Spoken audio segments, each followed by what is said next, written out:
treatment. Controlled and localized radiation could destroy malignant tissue while sparing the host.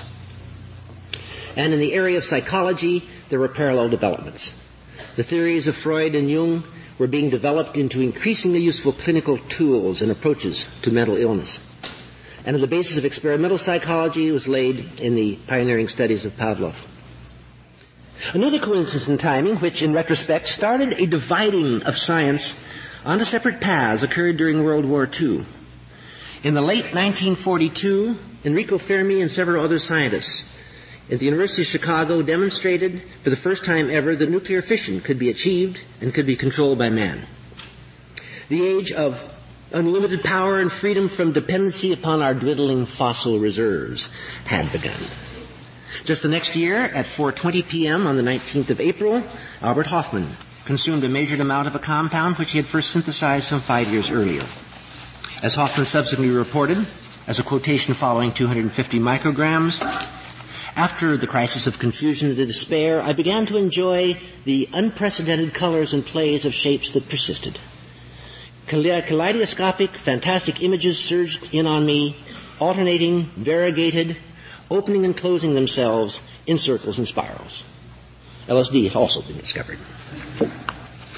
But then, still, and up until the last decade, it was the rich promise of the nuclear age, first with the power and potential of fission, and later with the virtually limitless potential of fusion energy, that carried the banner and the hopes of man.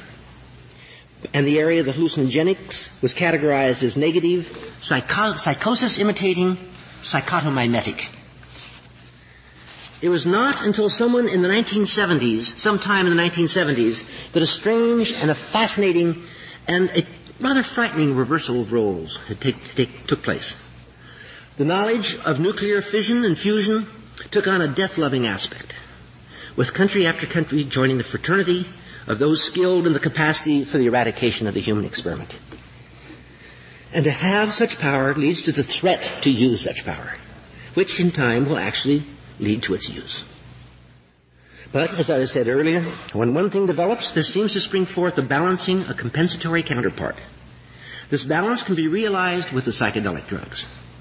What had been simply tools for the study of psychosis at best, or for escapist self-gratification at worst, suddenly assume the character of tools of enlightenment and of some form of transcendental communication. If man's alter ego, his thanatos, had been entrusted with the imperpetual knowledge of how he can completely destroy himself and this extraordinary experiment, then some development must occur at the eros side of his psyche that will and must afford the learning of how to live with this perpetual knowledge. It is a communication between these two sides of the mind that requires an extraordinary vocabulary.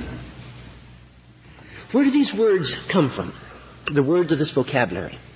All depend upon an intimate insight into the working of the human mind, but this can be approached in many ways. The study of religion, of meditation, of self-yielding, provides a peace, but in my mind also tends toward a retreat and hence a capitulation. The efforts to amalgamate the two sides of the mind, as seen in the Tao of Physics, and the rich findings of parallelisms between the Eastern and Western philosophies may eventually explain all and allow some unification for the human purpose. But I feel, along with many others, that the efforts being invested in the technology of destruction does not allow sufficient time. It is possibly only with the psychedelic drugs that words of vocabulary can be established which might tunnel through the subconscious between the conflicting aspects of the mind and psyche. It is here that I feel my skill lies. And this is exactly why I do what I do. Where do we stand as of today? In the last handful of years, the forces of government and nationalism have amassed an unprecedented arsenal of destructive power. The power is in the current arsenals of the world, if restructured into Hiroshima-strength weapons, to detonate one bomb every minute, on the minute, for the next 2 years. And the rationalized need to do so is becoming manifest at a frightening pace. But in the last handful of years, a number of tools of communication have increased at a like rate. There are currently nearly 200 psychedelic drugs known and described some touching at one, some at another of the fibers that unify our minds. By learning each of their structures of sensory communication in turn, we might find a form of communication that would disarm our destructive compulsion. And indeed, what form of tools are now available to us? Some of the tools that are available, or rather that have been available, are the widely publicized drugs of psychopharmacology, such as mescaline, psilocybin, DOM, LSD. These drugs played a role in defining the transition between drugs as entertainment, escape, turn on, and drugs as instructive vehicles for learning, enlightenment, and insight, but at quite a price. They had a high profile at the time that the scheduled drug laws were written, and thus were made illegal and are not available. However, in their place there are now many, many other materials, some more limited in their instructive capacity, and some perhaps even richer. And for every one today, there will be 10 tomorrow. Let me describe a small sampling of the recently born materials a bit more in detail. These are examples with some quotations in some instances of experiments in which there have been actually definitions of some aspect of sensory teasing apart of the complex sensorium attack and effects that these materials can have. DIPT is an abbreviation of N,N-diisopropyltryptamine, a drug unique among the psychedelics in that it expresses a distortion in, or to an extent, a synthesis with the process of auditory integrity. It is perhaps one of the less available senses to be teased apart for special study. Many of the close relatives, as you well know, deal with the visual process and in some way will change or synthesize or modify the visual integrity, but a rather interesting distinction between the drug-induced psychosis and endogenous schizophrenia is that very often in the latter, the primary sensory character that is affected is the auditory influence.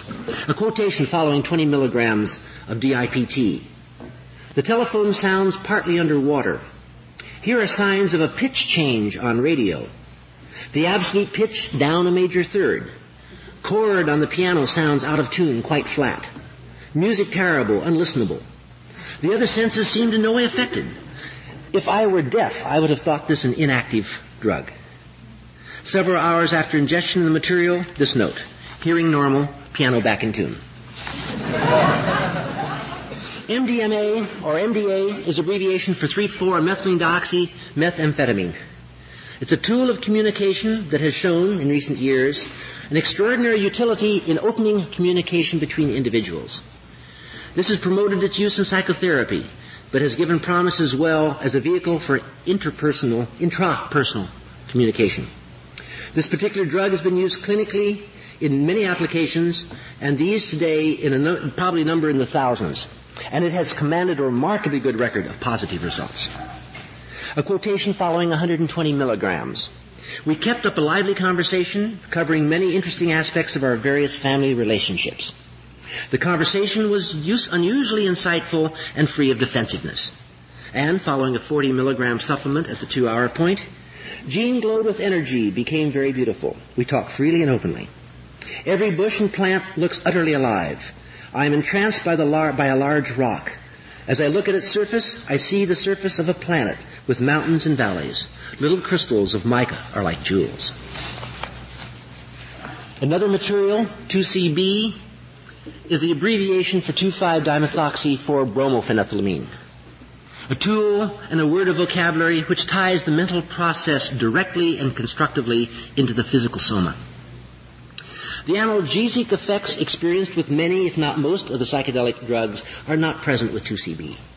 On the contrary, there is an increased body awareness of every kind, including skin sensitivity, heightened responsiveness to smells, tastes, to sexual stimulation. One experiences increased consciousness of physical health and energy, or, on the other hand, sharpened awareness of any body imbalance or discomfort. 2CB allows rich visual imagery and intense eyes-closed fantasy without cluttering up of the mental field with too many elaborations. A quotation following 20 milligrams. Along with the awareness of the body and the ability to deeply enjoy the fact that one is a physical as well as a